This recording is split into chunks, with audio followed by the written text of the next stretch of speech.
The Atlanta Braves have a need in the rotation. Alex Anthopoulos says that there's money to spend, so who's to blame?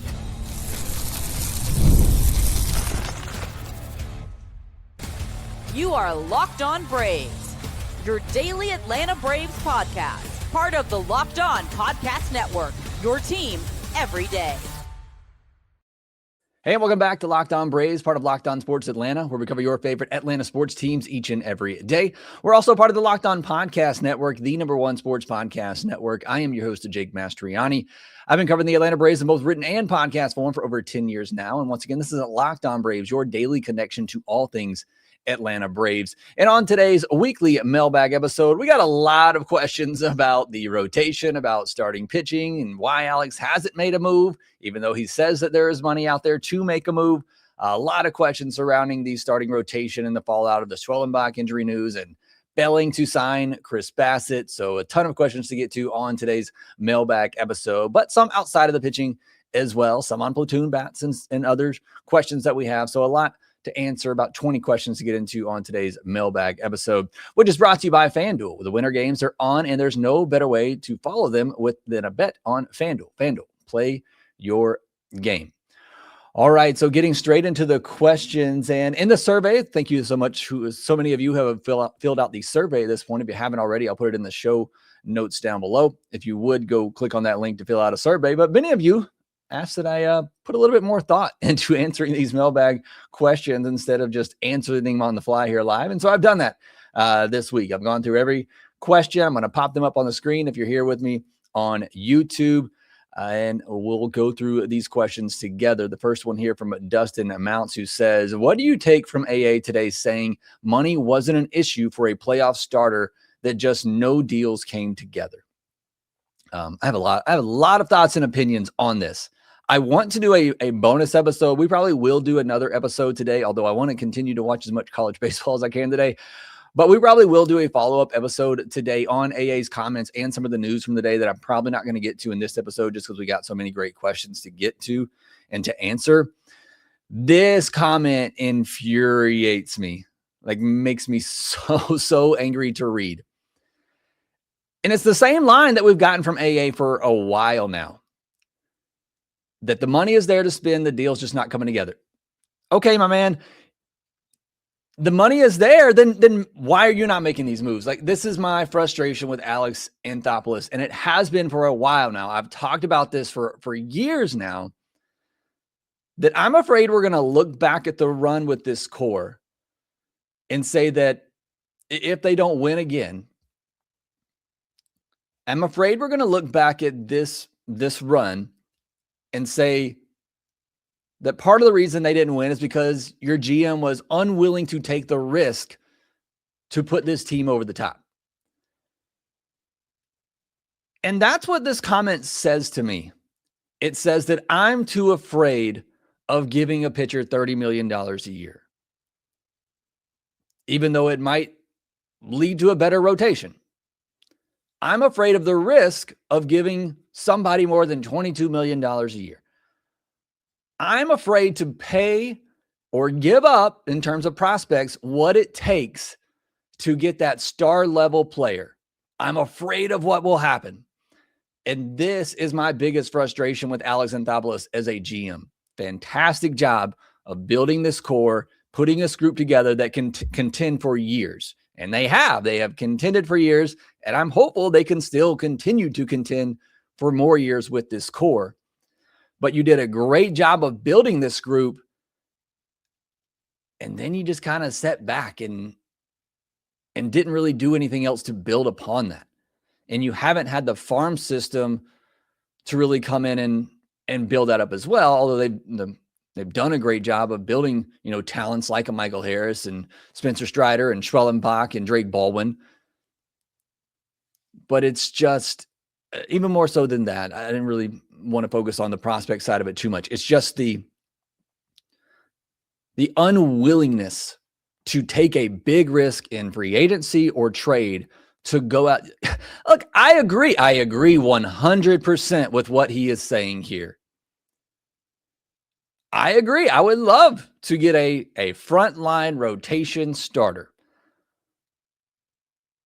as I've said on the Chris Bassitt episode, it's not like I think Chris Bassitt's the best pitcher in the world. I just felt like it was something that the Braves could afford that made sense. And that's why I was all in on Chris Bassitt, because I felt like it was in their price range and I felt like it made sense for what they needed. But yeah, I would love to be in on Dylan Cease and Framber Valdez and the best pitchers that are available. But that's just never been the case. You're never realistically in on those guys. So you can say this, and I know it's GM speak, but it just, when you hear it for the 100th time and you've yet to go out and take that risk, I'm gonna get to the next question first, because it's a similar line of this. Bad News Barb says, from AA's comments today, it doesn't sound like he will be adding. He keeps mentioning a playoff starter. Does it seem this front office has lost sight of you or having to make the postseason first, or is it just his cop out for not adding the rotation? So I apologize that question got a little choppy in the middle there. Look, I get the thought process. As I just said, I 100% agree. Go get a frontline starter. Go get a playoff caliber arm. Now, here's where I disagree with some of you, and it sounds like where I disagree with Alex Anthopoulos. I feel like Chris Bassitt could make a playoff start for you. Like, is he a game 1, game 2 starter? No, but I feel like he can make a playoff start for you. So, but I agree with the line of thinking, yes, go out and get a frontline arm. I'm all for you doing that. And I understand you have a ton of depth. You have a ton of potential starting pitching candidates. A lot of them are injury risk. A lot of them are unproven. But go out and get that top starter and put your rotation over the top and keep some of that depth that you have. Here's the issue, though. And this is where my friend Lindsey Crosby got it absolutely right.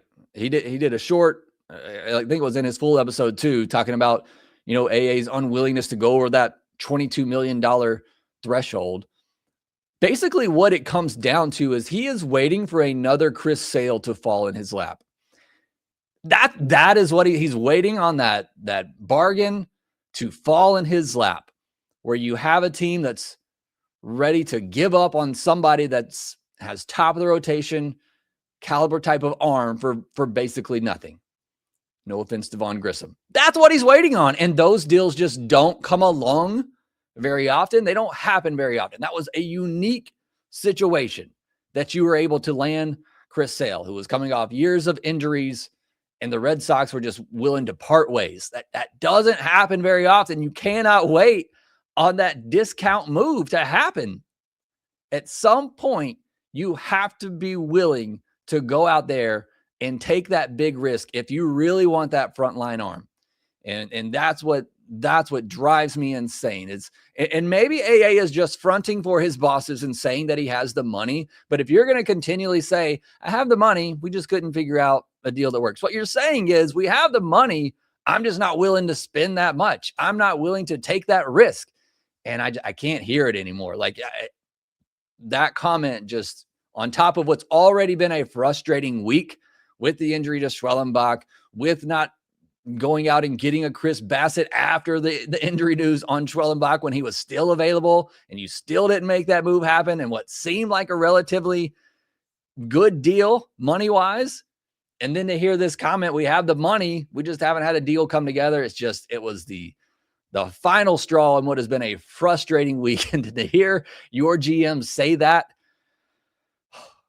I had planned to do that on a bonus episode, but here we are now. I got all of that out now, so maybe we'll just do another bonus episode on the news of the day. But that comment just lit another fire on what's already been a very frustrating week. So we do have a lot more questions to get to. That was just 2 of the 21 questions that have been submitted. A lot more about what you could possibly still do. There are some options out there for the Atlanta Braves, and some of you have suggestions on that. We'll get into that here next.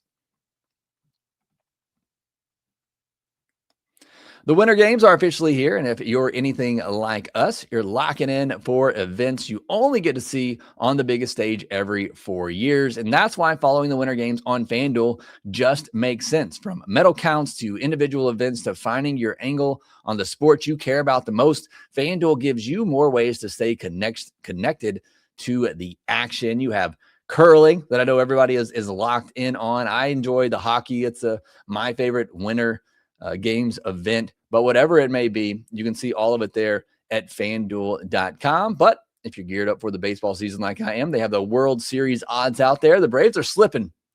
The Braves are slipping hard. They are down to plus 1,800. That puts them all the way down to the 9th best odds to win the World Series. They were 4th best odds just not too long ago. But after the Schwellenbach news, they have definitely dropped down as people are out on the Braves at this point. But you can see all that there at FanDuel.com. Also, please make sure you visit FanDuel.com/play-with-a-plan for tools and resources to help you stay in control of the way you play. The winter games are on, and there's no better way to follow them than with FanDuel. FanDuel, play your game. Thank you for making Locked On Braves your first listen of the day. And thank you for making Locked On the #1 sports podcast network. If you haven't already, go check out our new Everydayer Club. You'll get ad-free audio versions of the podcast with our lowest tier, and with our highest tier, the all access tier. You get one-on-one text access with myself and Lindsay, all access episodes, an exclusive newsletter, a 15% discount to the Locked On merch store. Head to LockedOnBraves.supercast.com to join the Everydayer program and unlock all access. You can also find the link in the show notes. I mean, right back into the questions, as I got to start moving pretty quickly on some of these. The next one comes from Alan, who says, does AA think the starters we have in the minors is ready? Is that why he didn't sign a starter? It sure seems like a risky gamble. Yeah, you could say that, Alan. It definitely seems risky. I don't think it's necessarily because of the minor league players, the prospects, even though reports earlier are good on J.R. Ritchie. In day 4 of camp. I don't think it's necessarily because of the starters. I think it's because you do have a lot of options. Some of those guys are out of options, like a Bryce Elder, a Joey Wentz, and maybe you want to preserve that depth. And that's why, he really only wants to make a move if it is a frontline starter, because to do that, you're going to have to push out. You're going to have to lose some depth if you do that. So I don't think it has so much to do with the prospects. I think it's just that you already have a ton of back end options, and there's just no point in really bringing in a Jose Quintana, a Griffin Canning, like we'll talk about later. There's really no point in bringing in those types of guys right now because of the options you do have. Not necessarily the minor leaguers, like I said. Elder, Waldrep, Wentz, Suarez, Martin Perez. Like, you have several back-end starter type of candidates already. Why spend another $6 to $8 million on guys who could give you similar value? Next question from Hayden Harris says, is now the time to push the chips in and go get Joe Ryan? The money is more than doable. If not now, when? Like, that's what I came into the offseason saying. If not now, when?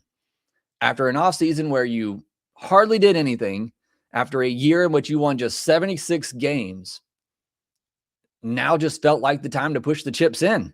You got a lockout, pending, looming.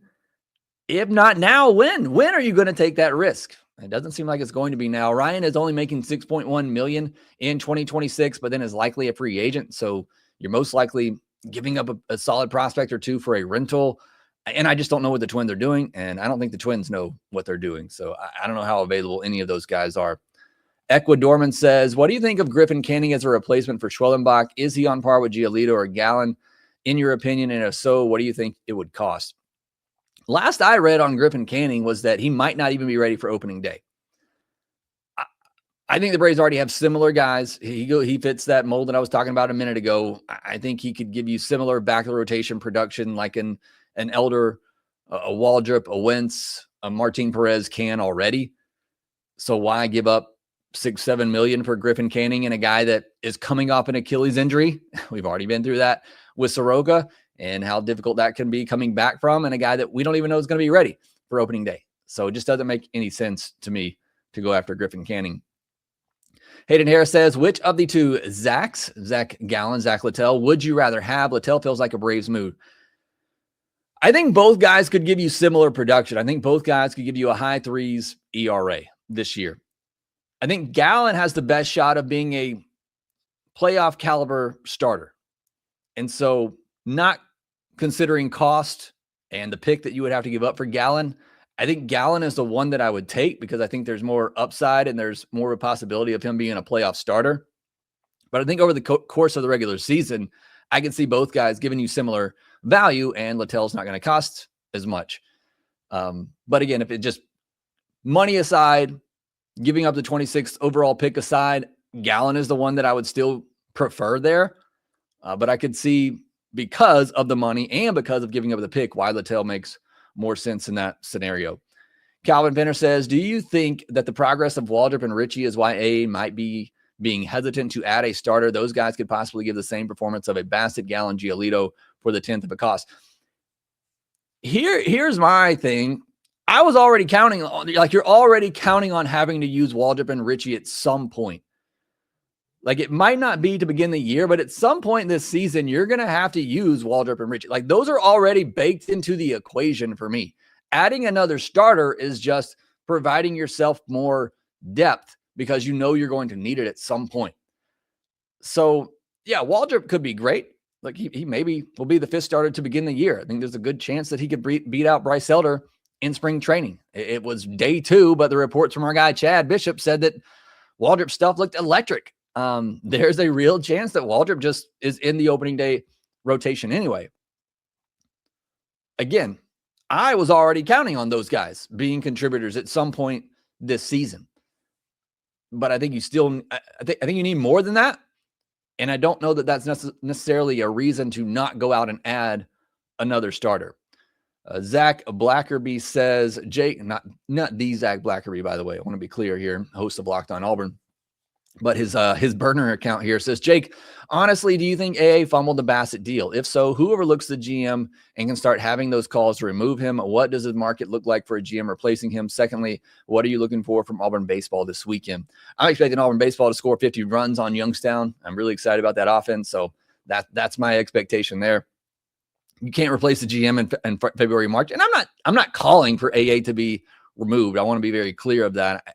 I still want to believe in him. I'm getting tired of some of the comments that he's saying. But you're not replacing a GM in February or March. We'll see how this season goes. I said coming into this offseason, this will be a big offseason and a big year coming up for AA to decide his future. Yes, he's under contract through 2031. Yes, those contracts can be bought out. But this is a big offseason, big year for Alex Anthopoulos, and I think his future here with the Atlanta Braves. I'm sure we'll talk a lot more about that. But your first question, we don't know for sure what the negotiations were with Chris Bassitt or if there were any negotiations with Chris Bassitt, and we likely never will. From the comments from Alex Anthopoulos, it seems like he just didn't view Chris Bassitt as a good enough option over what he already has. Like, he didn't view him as that playoff starter, and that's where I would disagree. I do think Chris Bassitt is a playoff caliber starter. Again, not a game 1 or a game 2, but if I have to throw him out there in a game 3 or a game 4 situation, I'm perfectly fine with putting Chris Bassitt out there. AA apparently did not agree with that. And so, again, just from what we know and what we've heard from him, it just seems like he didn't view Chris Bassitt as good enough to replace or to block what he already has, is the way that I took that comment. Arit says, does AA get some of the blame for not getting a starter before the season starts? He should have known to get one, knowing we got a few injury-prone pitchers. Yeah, he absolutely deserves a ton of blame if he does not get a starter before the season starts. As he himself said, the money is there, still there, and if he doesn't get a starting pitcher to help relieve some of the injury risk that you already have in this rotation, that's going to be the blame is going to fall at his feet. We can all say that his hands are tied, that he doesn't have the money. Well, he himself is saying that money has not been an issue. So I can only blame AA at that point. Calvin Finner says, Royals need an outfielder, Braves need a starter. Would you move Profar for one of their starters? Look, I'm still very much concerned about this offense. I'm not trying to be overly pessimistic about this team. I want to be very clear. I'm excited about this team, excited about this season. I still think they can win the division. I think they can compete for a World Series. I want to be very clear on that. But there are a lot of question marks, and I'm still very, very much concerned with how this offense is going to work. And I think Profar is a big part of that offense working. I think he's going to hit top 5 in the lineup. So, no, I wouldn't give up Profar for a starter, because then you're going to have to replace his production offensively. So I wouldn't do that, because you're just creating another hole in an area that I already have some concern about. Matt says, if AA doesn't make another move, does your offseason grade for this team change? And if so, what grade would you give them now? 100%. 100%. My grade of this offseason will change in a negative way if he does not add another starter. Coming into the offseason, you had to figure something out at shortstop. You had to figure something out in the bullpen. Okay, you addressed those two. Those were two you absolutely had to. At the beginning of the offseason, it would have been nice to get another big offensive bat. It would have been nice to get another, middle, top of the rotation type of pitcher. Those things would have been nice. Once you lost Spencer Schwellenbach, getting another mid to top of the rotation was a necessity. It no longer became something that would be nice. It became something that had to happen. And you had options out there that you could make that happen. Again, maybe me and AA disagree on Chris Bassitt and the type of pitcher that he is, but you had opportunities and you had the information and you had the time to do something. And so if you don't, again, it's not over yet, but if you don't, yes, that absolutely changes my grade on this offseason, which I had given a B+. But if this doesn't happen, I mean, it's going to fall into a C- territory, something like that, because that's again, that blame has to fall at AA's feet, in my opinion, based on what we know. All right, I got several more questions to get to on today's episode, including some on platoon bats, more questions on starters. We'll get into that here next. Hiring isn't just about finding someone willing to take the job. It's about finding the right person for the job with the right background who can actually help your business move forward. And if you want candidates who match what you're looking for, Indeed sponsored jobs is the move. Because instead of hoping the right person stumbles across your post, Indeed helps you match with quality candidates by boosting your job listing to the people who fit your specific criteria, like skills, certifications, and location. If I were hiring, I wouldn't just want someone who can help out. I'd want someone with real experience who can jump right in. And that's what I like about Indeed. You can get specific and target exactly what you need.